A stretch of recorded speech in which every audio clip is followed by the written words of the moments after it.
The article attempts to provide an explanation why the English legal language is so complex and so difficult to understand, especially for the lay people. Also mentioned are the attempts that have been made to simplify it. The paper also describes its development throughout history.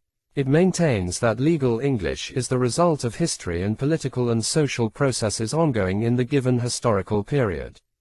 This language is basically the reflection of the social and political conditions of the given historical period, and each period has left its mark on the current form of the language at issue.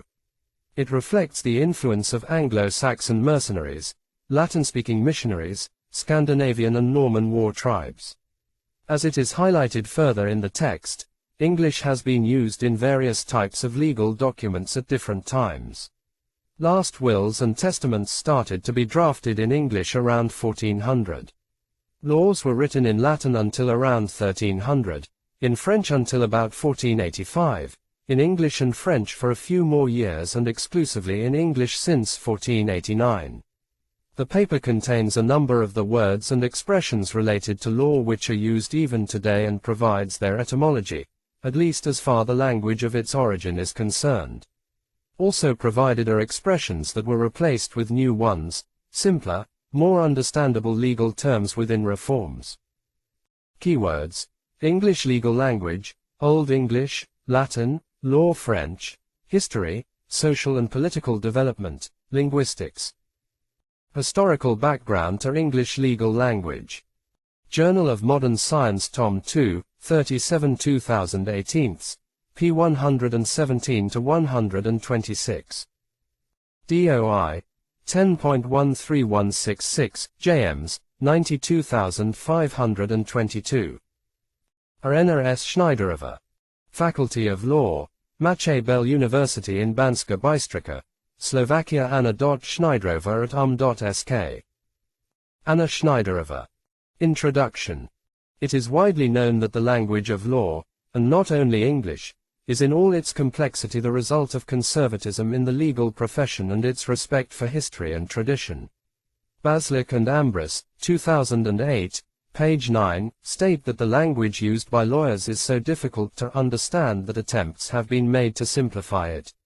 As a result, the plain English movement, part of the consumer movement, grew out of the notion that people should be able to understand important consumer documents. The movement was inspired by a revised promissory note introduced by Citibank in the 1970s, and eventually led to a fair amount of plain English legislation. Similar reforms occurred in countries like Australia and the United Kingdom, Tiersma, 1999. In this connection, Vaisilova, 2000, pp. 92-93, notes that, on the 26th of April 1998, the legal language and traditions that have characterized the British courts for decades were rejected by a new set of regulations published in the 800-page document issued by the Lord Chancellor's office. Legal terms of Old Latin and French, such as writ or plaintiff, have been replaced by the so-called plain legal English, i.e. simpler, more understandable legal terms. For instance, by the Wolf reforms of 1999, almost all civil actions, other than those connected with insolvency, are now commenced by the completion of a claim form, as opposed to the obtaining of a writ, originating application, or summons, or the party that initiates the civil action before the court has, since the introduction of the civil procedure rules in 1999, been known as a claimant, as opposed to a plaintiff. One of the reasons why the English legal language is conservative is the fact that the primary source of English law is the legal precedent, i.e. previous court rulings, some of which may extend over several centuries, and therefore carry linguistic features that, although not used in today's English, are closely interconnected with the language of law and therefore continue to be cited and used in new documents and laws. This is confirmed by the words of Baslik and Ambras, 2008, 12, saying that, even in this millennium it is not unusual for the judge in court or other parties to quote the old records of court proceedings written down in times when English was governed by grammar rules other than those governing contemporary English. Therefore, the author's aim is to highlight the development of this complicated phenomenon, which has gone through different phases of historical background to English legal language. Development as a reflection of the social and political conditions of the given historical period, and each period has left its mark on the current form of the English legal language. Legal English. As it has been pointed out above, legal English is indeed the result of the history and political social process going on at the time. It reflects the influence of Anglo-Saxon mercenaries, Latin-speaking missionaries, Scandinavian and Norman war tribes, all of which left a trace not only on England and its political order but also on the language of its law. For instance, some of examples are Old Norwegian words such as gift, loan, sale and trust. Also, the word law derived from an Old Norse noun log, which meant something laid or fixed, Bowen, 2015. The beginnings of the English language date back to around 450 AD, when Anglo-Saxon, Jute, and Frisian ships were coming from continental Europe to the coasts of England. These German tribes spoke similar dialects, from which a language has been developed we refer to as the Anglo-Saxon or Old English. As Soskova states, Wisny, Kluchowski and Soskova, 2013, page 201, for instance, the Book of Laws, issued by Alfred the Great, where the customs of all three major Anglo-Saxon tribes are collected and law newly made by the king as well, is written in Old English. Despite the fact that Anglo-Saxons did not recognize the profession of lawyer, a certain kind of legal language was developed, the remnants of which are commonly found in the current legal terminology. These are words such as bequeath, goods, guilt, manslaughter, murder, oath, right, sheriff, steal, swear, theft, thief, ward, witness or writ. In addition to the vocabulary, the Anglo-Saxon influence is also apparent in the existence of alliteration, which is still sporadically present in the English legal language. Alliteration is a stylistic literary figure that is created by repeating the same or sound-like sounds. Alliteration is mostly used in poetry, but it is also well-founded in legal writings, as such phrases are easier to remember. For example, even today, the phrase to have and to hold is part of many marriage vows. The alliteration in the form of rest, residue and remainder appears in many wills, and further illustrations that remain to this day are any and all, each and every or both and beloved, which, as Tiersma, 1999, notes, are loved. Anna School or by the lawyers. By generating such binomial pairs, a sequence of two or more parallel words or phrases in the same grammatical category, the linguistic demands of the Anglo-Saxon laws increased, resulting in a more complex legal language, and may lead to the view that a complex language is to some extent a reflection of gradually growing and more complex social relationships. The Anglo-Saxon population did not only use Old English as the language of law, but also Latin, which, although already established in England during the Roman occupation, was strengthened only after the arrival of Christian missionaries in 597.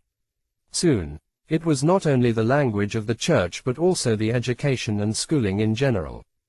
Christianity represented by the Church was synonymous with literacy, and although the population did not understand the Latin language, the Latin laid down a general standard of written communication, which had a tremendous impact on strengthening the legal language. One of the Latin terms that entered the legal language during this period is the term clerk, someone who can write, and the words cleric or clergy are also derived from that word. For centuries the clergy enjoyed some sort of immunity. For instance, in order for someone to escape the gallows, it was enough to prove one's education by reading an extract, a verse from the Bible, sometimes also called a neck verse. As far as the relation to English law is concerned, Latin was mostly used as the language of court records and later laws. Because only the scholars and educators mastered the Latin, it never became a language of litigation or disputes. From these times comes the Latin expression versus in the case of citation of cases. Another significant socio-political event that significantly influenced and marked the language situation of the contemporary England was its conquest by the Normans in 1066 when the Norman Duke William, called the Conqueror, who made demands on the English throne, defeated England in the Battle of Hastings. All the prominent positions of England were occupied by French-speaking Normans, and so French became the language of power and court, and English was used only by lower, broad, levels of the population. Basically, all the words regarding government matters are of French origin. French also became the official language of court proceedings. Historical background to English legal language, which results in the fact that many words commonly used in the legal field today are rooted in this period. They are, for example, terms such as property, estate, chattel, lease, executor, tenant, etc. Hague, 2011. Nonetheless, the Normans continued to use Latin as a language for making formal records and laws, and as said already, Latin never became the language of legal pleading or debate, because the broad levels of the population would not understand it. Latin used as the legal language was called Law Latin, and in its vocabulary, it also adopted different terminology of French origin as well as English expressions, in cases where clerks did not speak Latin. As Tiersma, 1999, notes, legal maxims, even today, are written in Latin, which gives them a kind of a sense of nobility and authority. The names of the applications for prerogative writs such as mandamus, certiorari, and the terminology of the citation of cases, versus, ex rel, etc., are still used in Latin. Mikova, 2015, page 33, perhaps as a reflection of the use of Latin for court orders and court records until the beginning of the 18th century. Latin, as the language of court records and laws, was replaced by the law governing the use of English in courts of law, English in the Proceedings in Courts of Justice Act 1730, in spite of the fact that it has never been the language of court proceedings or debates because the broad population would not understand. Laws written in French began to appear some 200 years after the conquest of England, i.e. around 1275, and remained in this form until around 1480 and, starting in 1310, almost all laws passed by Parliament were in French. The use of French as the language of court proceedings was linked to the introduction of so-called royal courts, assizes, by Henry II in 1166. Assizes were run in French, and they were so popular that they slowly pushed English out of court. It was in this linguistically complicated period that lawyers began to use synonyms in which combinations of words derived from different languages appeared: cease and desist, will and testament, peace and quiet, etc. For instance, cease is the Latin word, desist French, will comes from Old English, testament is a French word, peace is the Latin word, and quiet comes from French. Exceptionally, there is a triple combination of words in legal texts, such as, for example, give, devise and bequeath, eng, father, lat, rest, residue and remainder, eng, father, lat.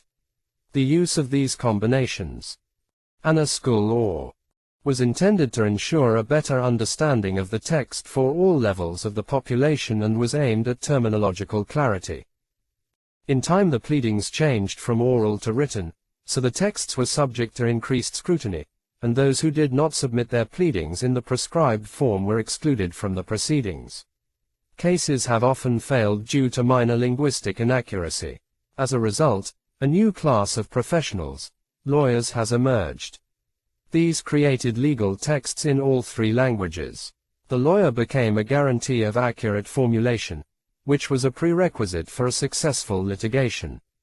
This new social group valued its services according to the number of words, so naturally it used words from all the languages then used so that the text would be as meaty as possible, but also so that it would sound learned, and therefore mainly Latin terms were used. From this period, the terms adjacent, frustrate, inferior, legal, quiet, subscribe, etc., or phrases such as ad hoc, de facto, bona fide, inter alia, ultra vires, etc., come, which are still part of the current legal texts. Interestingly, while the French saw an increase in use for the needs of the English legal system, its use as a society's everyday language was declining. As stated by Tiersma, 1999, in 1272 Edward I ascended the throne with an English name and speaking English at least as well as French. From this moment on, the French was gradually marginalized to argot used by lawyers, or as a legal French, law French, under which name it is known. In this context, the English historian J. H. Baker, 1990, writes that, outside the legal sphere, Anglo-French was in decline after 1300. Even the royal household, the last bastion of French, moved to English at the beginning of the 15th century. Attempts to abolish French as the language of court proceedings have failed. The possible reasons for preserving law French after it was rejected as a living language can be perhaps explained by several facts. On the one hand, it allowed for more accurate communication, especially with its broad professional vocabulary. There was a danger that laymen would read legal texts without the necessary professional guidance, in the conservative profession, and in the likely efforts of lawyers to justify the amount of service charges and to monopolize the provision of legal services. Tiersma. 1999. If nothing else, according to the author quoted, these facts reflect the conservatism of the profession at a given time. Historical background to English legal language. A significant interference with the use of law French was the adoption of the Act in 1362, the Statute of Pleading, which provided that all court proceedings must be held in English, but recorded in Latin. As stated by Tiersma, 1999, this law condemned French as unknown in the empire, and complained that the parties in question have no knowledge or understanding of what is said to their advantage or against them by their representatives or other applicants. The law required all applications to be pleaded, showed, defended, answered, debated and judged in the English tongue. It is a paradox that the law itself was written in French. However, the representatives of the legal profession completely ignored this statute. R. Haig, 2011, states that English was adopted for different kinds of legal documents at different times. Wills began to be written in English in about 1400. Statutes were written in Latin until about 1300, in French until 1485, in English and French for a few years, and in English alone from 1489. Complaints against the use of law French began to appear more frequently, and, as Tiersma, 1999, points out, Thomas Cranmer, the first Protestant Archbishop of Canterbury, recalled in 1549 that, "I have heard suitors murmur at the bar cause their attorneys pleaded their cause in the French tongue which they understood not." Around a century later, Puritans took the power, executed the king, and in 1650 adopted a law that provided for all case reports and books of law to be written exclusively in English. However, in 1660, after the restoration of the monarchy, this statute was abolished and the language situation returned to the old track. Lawyers began to use law French again and continued to do so for several decades. Since French was the dominant language of the legal profession for the entire centuries, it has had a tremendous impact on the legal language. A huge number of legal terminology is of French origin, of which we mention at least the basic ones, which are also used in current practice: appeal, attorney, bailiff, bar, claim, complaint, counsel, court, defendant, demurrer, evidence, indictment, judge, judgment, jury, justice, party, plaintiff, plea, plead, sentence, sue, suit, summon, verdict and voir dire. From the point of view of grammar, French had a short-lived influence on the English language, but its remnants continue to exist in official and legal terminology, where the position of substantive and adjective has Anna Schneiderova been changed, e.g. Attorney General, whereas in English, as well as in other Germanic languages, the word order is the opposite, i.e. the adjective precedes a substantive, e.g. German Generalanwalt, literal meaning general attorney, principal legal advisor to the government, in the UK. Similar terms are, for example, heir apparent, court-martial, body politic, fee simple absolute, letters testamentary, malice aforethought, solicitor general, etc. Law French also allowed the creation of words with the ending ee to indicate the person who is the recipient or the object of the act, e.g. lessee, tenant, assaillee, condemnee, detainee, expellee, tippee, etc. In contrast to e.g. lessor, landlord. As time went on, French of the lawyers began to be limited, and it was often the case that more and more English words appeared in the French text. There is a notorious case in England dating back to 1631, when the sentenced person cast a piece of brick into a judge. The record from the proceedings stated that, he ject un brick batter la did justice, Q narrowly missed. However, the judge did not consider it funny and sentenced the convict to amputation of his hand and for the immediatement hand in presence de court, Tiersma. 1999. Such French-English formulations ended in 1731 when the Parliament definitively banned the use of French in court proceedings, that is to say, 600 years after England's Norman conquest and 300 years after the French ceased to be the official language used also by the English royal court. To document the reality of the impact of the three languages used at the same time on current legal English, let us give an example of a force majeure clause. Neither party shall be liable to the other for failure to perform or delay in the performance of its obligations caused by any circumstances beyond its reasonable control. The sentence contains 28 words, 17 of which come from Old English, 7 from Old French and 4 from Latin. From the words of Old English, 9 is prepositions, e.g. the, to, for, in, by. All important legal terms, e.g. party, liable, obligations, reasonable, perform, come either from Old French or Latin. Speaking by R. Hayes Words, 2011, if we use analogy with a computer, English is a hardware that gives the sentences a grammatical structure, while French-Latin terminology is a software that is a carrier of the legal meaning. Historical background to English legal language. Conclusion. Finally, it should be noted that the current form of the English legal language is not an artificial creation of lawyers with the aim of monopolizing the profession, or creating a monopoly for the provision of legal services. This language is the natural result of various socio-political, linguistic and cultural influences, as well as of the gradual increase in the complexity of the entire English legal system. References. Baker, J. H., 1990. An Introduction to English Legal History, 3rd ed., London, Butterworths. ISBN 9780406930538. Baslik, M. and Ambras, P. 2008. A Grammar of Legal English, Bratislava, Jura Editian, Wolters Kluwer. ISBN 9780880783419. Biloveski, V. 2011. Zazraki vs. Orokovi Skrupink. Przykładowe konkretyzacji tworby S.W. Hawkinga w Słowenskom Kulturnym Priestor, Banska Bystrica, FHVUMB.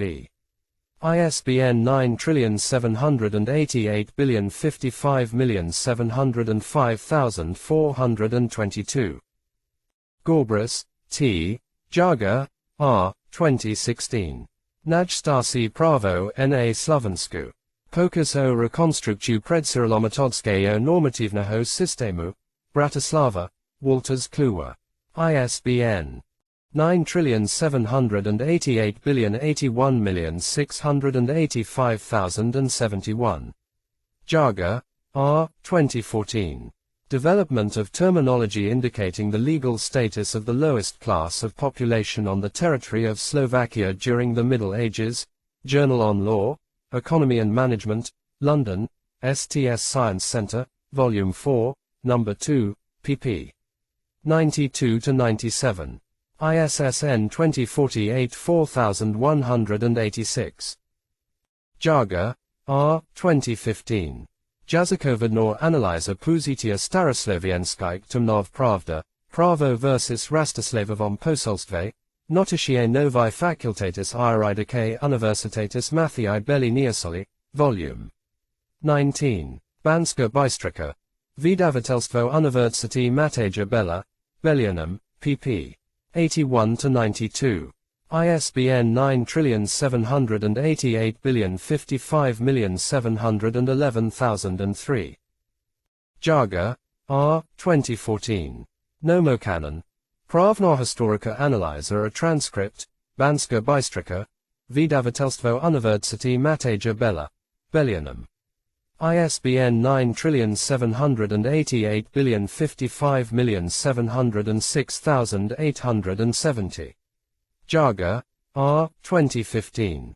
Premonitum nu pravo versus Slovanskom jazikovom prostredi. In Pravni Poriadok Slovenskej Republiki po 25. Banska Bystrica, Vydavatelstvo University Mateja Bella, Bellianum, pp. 229-242. ISBN 9780555710730. Jaga, R. 2015. Rekonstrukcja sudnego procesu versus Predsyrolometodskom a Syrolometodskom prav. In Miniki Prava versus Straduropskom Priestor 2015, Bratislava, Uniwersytet Komenskiego, Pravnika Fakulta. ISBN 9780710603948. Anna Schneiderova. Jaga, R. 2015. Vyvoj Pravne Terminology Starosloviansko Prava Zapadnak Slovanov. Dyzatiknor Praka, Trnava, Trnavska Uniwersyta, Pravnika Fakulta. Meskova, L. 2017. Translation of Vulgarism in Mass Media. Linguae, European. Scientific Language Journal, Volume 10, Number 3, pp. 101-109. ISSN 1337-8384. Mikova, Z. 2015. Lingua Latina Semper Viva in Iur. Historia a Theoria Juris, Volume 7. Number 2, pp. 30-37. ISSN 1338-0753. Mosny, P. Hubenauck, L. and Skalos, M. 2010. Dejanistadua Prava na Uzemi Slovenska, Banska Bystrica, Pravnika Fakulta UMB. ISBN 9780881683268. Stulatorova, A. 2011. Spoken English versus Written English. A Stylistic Approach, Acta Facultatis Humanisticae, Universitatis Mathiae Belli Neosoliensis. Humanitnavdi. Lingvistika, Banska Bystrica, FHVUMB, pp. 28-34. ISBN 9780555702339. Turozik, M. 2010. Praana Koni vs. Rimskom Prav. Zbornik Z Medzinorodne Konferencji Miniki Prava, Bratislava. ISBN 9782802729334. Wisny, P. Puchovsky, J. and Soskova, I. 2013. Svetove Dejanistadua Prava, Trnava. Type Universitatis Tiernaviensis. ISBN 9788397291894. Vaisilova, R. 2000. Legal English. Acta Universitatis Palakiani Olamucensis. Facultas Philosophica. Philosophica 73, Olomouc.